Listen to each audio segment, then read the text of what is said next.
take your seats. Welcome to this 14-hour lecture on Vore. My name is Tyler. First off, I'm very excited about this panel.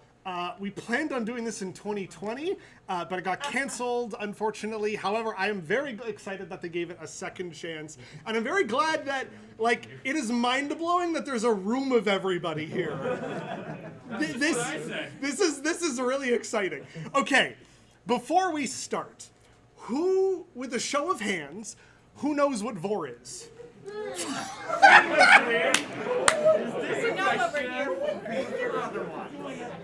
That leads to another question. That only leads to another question. Who here is kind of familiar? Like maybe you heard like Justin McElroy say it or something. Hands up. Is it just, sorry, hands up if you only kind of. Get him! Okay, who has no idea what Vore is and ended up here somehow? There was one person, but they walked out already. There we go. All right, cool. Well, first off, don't get excited. I know everyone wants to cheer when they hear this. This is an 18+ panel. That being said, we're not going to look at anything totally not safe for work. We will be looking at things, though, that relate to what Vore is, and we all know what that is. It's a kink. Today, we are going to learn some things. We are going to learn what is Vore. We're going to learn how does Vore. We're also going to learn why do Vore. I ran out of the W questions.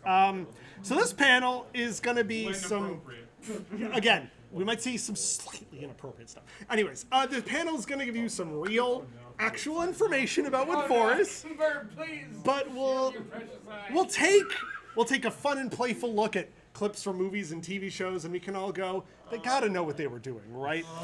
There is a lot of Futurama in here. Mr. Teacher, yes. the scene from Bad Guys is gonna be in this. You know what? I didn't add it, but I got YouTube, so we could just look it up. This is not meant to make fun of or belittle or insult anybody who is legitimately interested. Although I think, I can take that out of my script because everyone is among friends and around here. Anyway, so we're gonna have some fun. We're gonna laugh at some things that are meant to be laughed at, and have a good time in a safe space. So let's get started. First question for the class: who can tell me what Vore is? Show of hands up. What is Vore? Eating. Sure. Yeah. Anyone else got a different definition? Vore is a very specific fetish for being eaten alive, or eating another character alive, or being ripped apart. Although that last one's pretty rare. Yeah, we'll get into that kind of stuff. But yeah, we're gonna bust out a dictionary definition described by Wikipedia. What is Vore? Vorophilia. A real image, by the way, that is on Wikipedia. Like, I don't know if that's the best example. Let's read this. Vorophilia is a paraphilia, which, so far so good, characterized by the erotic desire to be consumed by or sometimes to personally consume another person or creature, or an erotic attraction to the process of eating in general practice. In other words, X swallows Y.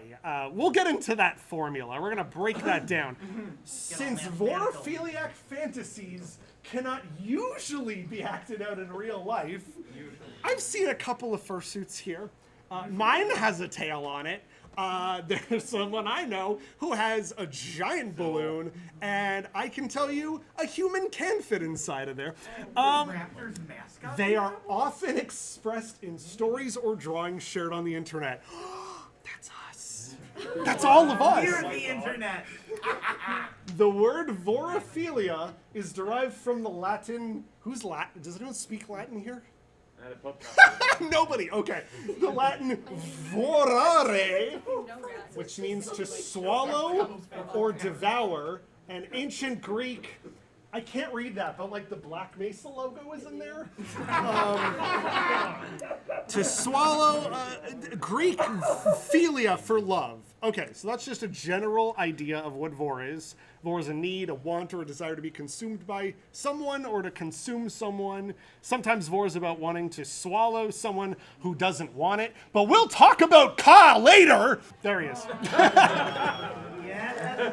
Yeah, okay, let's go into a brief example by famed YouTuber Tom Scott. According to this article by Anna Valens, it is a fantasy, often sexual, that involves a person or a creature orally consuming another, usually not eating them, just popping them inside. And while I was not aware of this, not intending to depict it to the masses, it still seemingly has happened.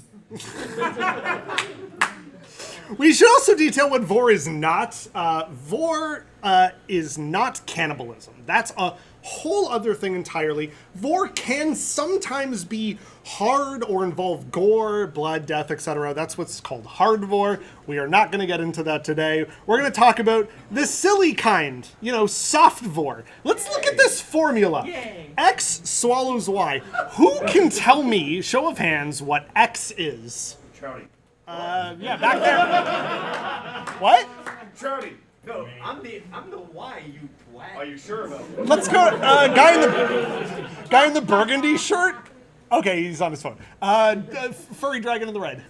The predator. Correct. The predator. The predator. Here are some here's some notable predators. Thank you, Zootopia, for making that word more common to people. Oh no. Part of the cultural zeitgeist of furries. Okay, we got some kind of crocodile. Again, Futurama. We have a big-lipped alligator trying to eat a dog who Finally, I'm representing. went through what? Well, I'm the only gator here. What is Y? Show of hands. Who can tell me? Yes. Correct. Y is the prey. Again, thank you, Zootopia. Some notable praise. What? Why is George on there? Because I googled cartoon Vore prey, and that came up. We got that. We got the ferret thing from Ice Age. FBI agent has some questions for you. And of course, the biggest prey, Captain Hook. So what I'm hearing is that cartoon Vore is now in your Google search history forever. I mean, I do this for a living. Cartoon Vore is in my search history back in high school when I found out what that was. Vore is a lifestyle. Vore is a lifestyle. Why is the prey? That's getting swallowed in some way. Preds can be bigger than the prey. Thank you, Pokemon. Oh my god, that is very... It's amazing what you can get from just looping a GIF. And that's not the only one. Preds are usually bigger than the prey. They can also be the same size. What the hell, Pepperan? What is this? Wait, what? What? Roger and Steve, I can understand. What is going on here? That's my question. The pred can be macro, as in gigantic, or the prey can be tiny. Yeah, Ben 10 turned into all of those tiny aliens, like he split himself off, and I think he was trying to rescue, like, that monster ate babies, and he's like, eating babies is illegal, and then he jumps in the mouth and frees them. Ben 10's a weird show, you guys. It can be reversed, where the pred is much smaller. Again, thank you, Futurama. Oh my god. Oh, yes, no. Although I think that was like a Simpsons crossover episode or something. We're going to describe different types of Vore, because there are many. Too many. Who thinks there's only one in the mouth? Okay, no one. We all know. We're giving you that look of like, Okay, sorry, I'm greatly used to steak. I'm greatly underestimating the Vore audience here. Came to Toronto. Okay, even though we all know it, who can tell me what oral Vore is? You could just shout it out. It's through the mouth. Literally a character named Swallow. Or is that the other one? Gulpin? It's Gulpin or Swallowed. It's literally...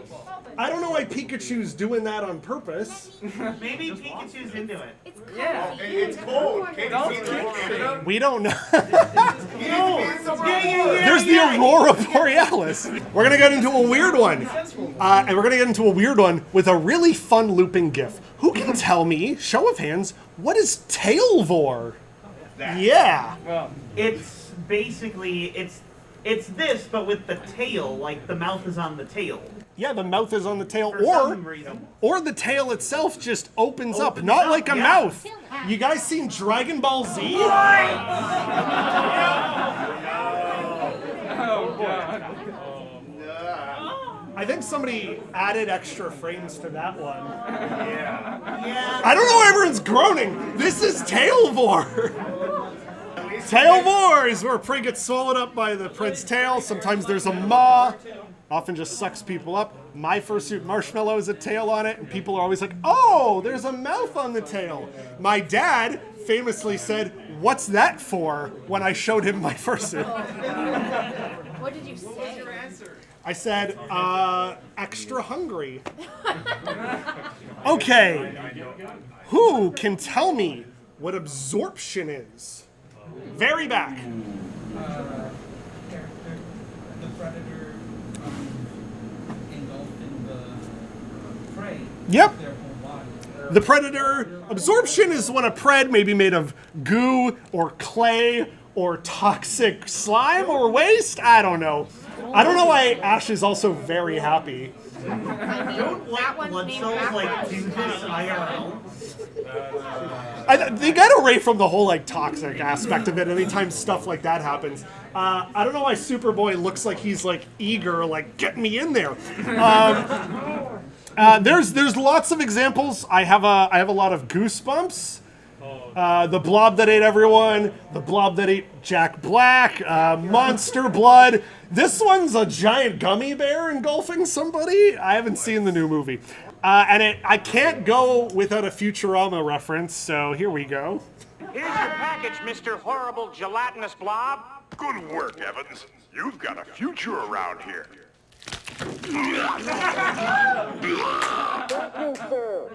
Next up, who can tell me? Well, we're already getting into it. You guys know what Plant Vore is? Blame this movie. Sorry, who hasn't seen Little Shop of Horrors?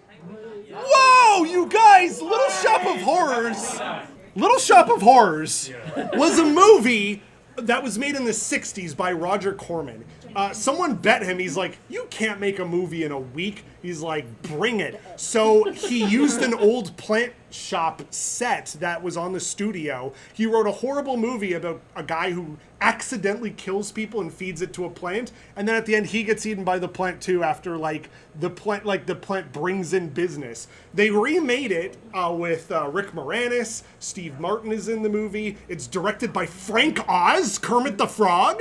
Yeah. And the music is by Howard Ashman and Alan Menken, who did all our favorite Disney movies.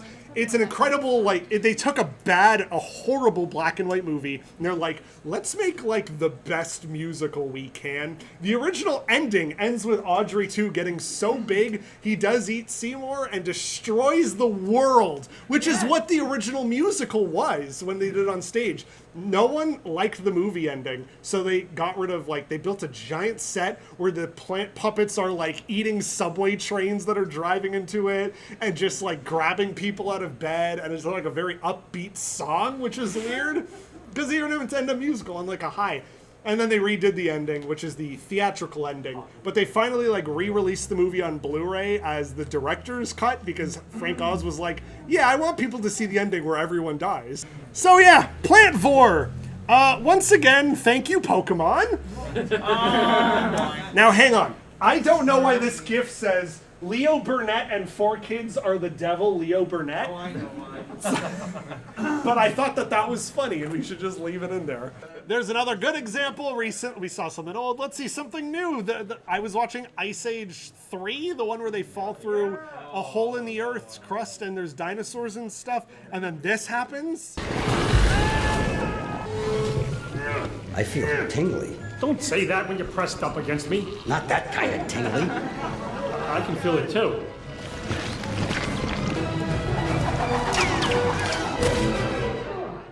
Who's fat now? I feel like "Let's get buck wild" needs to be the catchphrase of Prey. Okay, guys. Yeah. Okay, everybody. All those in favor This, say aye. this is where we get not safe for work. But legally I can't bring up any examples. But who can tell me what cock Vore is? It's all in the name. It's all in the name. Yes. Being eaten by a penis. There we go. Cock Vore, the pred's dick is used to suck the prey in, sometimes storing them in the sack or turning them into some fun juice. Who can tell me what unbirth is? It's the opposite gender. Yeah. Going up from the If we return wanna to go back sender. Return to sender.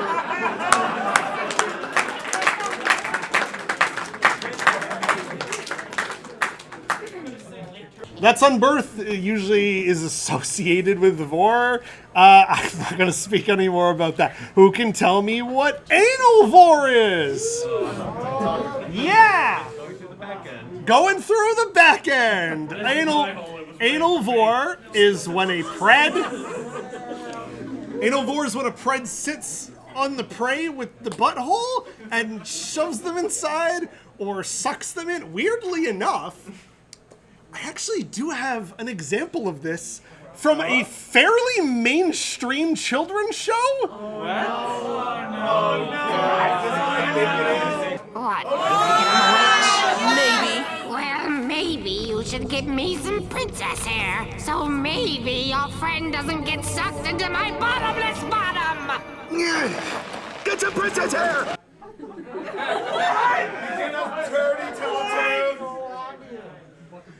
My friend showed me that, and I'm like, what? Now the question is, why is Vore? There's been a lot of different explanations from a lot of people I know or have worked with. For example, humans, we believe we're at the top of the food chain and nothing can eat us. It's why we're afraid of sharks and anacondas, which is why we make movies about sharks eating people and anacondas eating John Voight. They really put him down a tube for that. Wow. Damn. They really, very detailed. they really put him down a tube. They went, John Voight, here's what's gonna happen. Where's this tube and how do I acquire it? Plot twist, John Voight was into it. And when you're a kid, you know, you act out perilous situations because it's fun and it's silly. It's not like you're actually going to get eaten by something. Things that usually scare you when you're young, you know, you grow up to be fascinated by, like quicksand. Thank you again, Adventure Time. People, you know, I've seen this video on the internet. People are like, oh, wow, that guy really died. It's like, no. That guy has 800 of those videos. He's not dead. Or being tied up. Oh, Martin Mystery. You had so much Vore in your show. And He-Man, I'm sure. Or, you know, being constricted by a snake. Yes! Things that are perilous. Hey, yo, is that Aladdin? Hey, yo, that is Aladdin. Damn it, Kaa, how did you get in here? Get out. Okay. Some people enjoy the perilous aspect. Other people like the sort of safe and silly aspects, like, oh, I'm your Naga boyfriend. I'm going to shove you into my stomach and keep you safe and warm because I love you. It's like, yeah, it's not bad. There's nothing wrong with that. It's the feeling of being hugged all over, or made warm, or being held, or surrounded. Oh my God, Kaa! Stop! Okay. We need to talk about this. We can't avoid it any longer. It's time to talk about Kaa. Kaa's a snake from the Jungle Book. In the book and other versions, Kaa's like best friends with Mowgli, and they like have fun and adventures and shit. In Disney's Jungle Book, he's sassy. He's a conniving snake. He has literally no other desire other than to kidnap Mowgli. This stuck with people. I mean, there are so many pieces of artwork. We're not going to look at them, but Fur Affinity has over 7,000. I'm sure that number was more, but there's also other websites. So yeah, Vore is everywhere. There are people who make, for example, Vore ASMRs that are meant to be soothing. Honestly, this one is mine. Like, it's not, I don't think it's incredibly weird. It's just very soothing. Look this up if you haven't seen it. They don't do like just Vore stuff. Like, they just generally do, like, this person's voice is so relaxing, and they do a lot of just like anti-anxiety audios. Vore is everywhere. It's in comics, it's in artwork. People do parodies of existing media. Sora and Riku. Oh god. Oh god. Fun fact, I RP'd that with them. Now, it's time to talk about my favorite part, the media. We've already seen a lot of examples in media. TV shows, cartoons, podcasts, they have Vore in them. In fact, sometimes you might be watching something or listening to something and you're like, do they know what they're doing? And one group of people know exactly what they're doing. You guys know Cyanide and Happiness? Yeah. He's obviously in distress. Yeah. I'm beaming him back up. Send vaporizers to kill! We have to save the captain! No, stop! I'm fine! This is what I'm into! I like this! Captain? This is exactly why I joined Astrofleet! Oh. They have a podcast called Here's an Idea where they just improvise like a 20-minute scene like after doing like an hour-long conversation. And one of them was like they're taking the boat into Tartarus like in hell, and the boat's like, it's me, I'm the boat, climb in my mouth, and it becomes the basis for the rest of the thing. Oh no. Anyways, other examples in the media. I'm sorry if you don't like the show, it's just a good example. Rick and Morty. That's something. You were right. Best day spa in the galaxy. It's not even cruel either. These things are just doing what they do in the wild. They love swallowing stressed out creatures for 20 minutes and then puking them up. My whole body's like a baby's ass. So I'm sure a lot of writing staff know what it is. I love to joke about it. I mean, there are people where I'm like, I don't know if they know what they're doing. Have you guys seen the new Star Wars TV show, Book of Boba Fett? Yes. There's like one Vore in every episode. I'm not kidding. The show starts with Boba Fett escaping from the Sarlacc, and they clearly built like a huge practical set. And then he escapes, but then they go back, and it starts attacking them and trying to eat them again. And then there's another part where like a Rancor attacks them, and they clearly built like a big physical set to shove this actor's head into. Oh God, Star Wars. Anyways, so that's what Vore is! And how can Vore work? Why is Vore a thing for people? There are tons of, YouTube channels and clips out there involving Vore and media, TV shows, cartoons. I recommend this one channel called Nom Archive, like N-O-M. They literally, anytime a scene happens in like a movie or TV show, like the next day they're like, 4K, and they have to like creatively title it so that no one finds like the cartoon clip or the movie clip through it, like that episode of Book of Boba Fett. Anyways, before we go into a Q&A that I can't possibly see going off the rails, I just want to say thank you so much for coming to this presentation. This has been so much fun.